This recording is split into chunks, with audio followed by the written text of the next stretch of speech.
everyone. So this is our agenda for December 10th.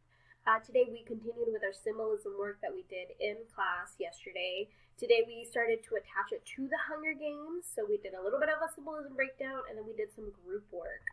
As always, for periods 5 and 6, our weekly dialectical journal entry and our vocabulary prediction and weekly assignments are going to be due on Sunday. Always all missing work is due on Sunday, of course. And if you are interested in the Catching Fire book club, go ahead and join that as well. As a recap, symbolism is what object, person, animal, place, or thing is being pointed out the most, or what is being highlighted. In the Hunger Games, the Mockingjay plays a huge role and is constantly being highlighted. Now, what is being said about this particular person, place, or animal, or thing? In the Hunger Games, the Mockingjay pin is always something positive for Katniss. It's something that her family, well, not really her family, Mags gave to her, but it reminds her of her family and her experiences in District 12. So you could say that symbolically the Mockingjay gives her hope, or it might be a symbol of rebellion, which we will get to in later books if you do join the book club.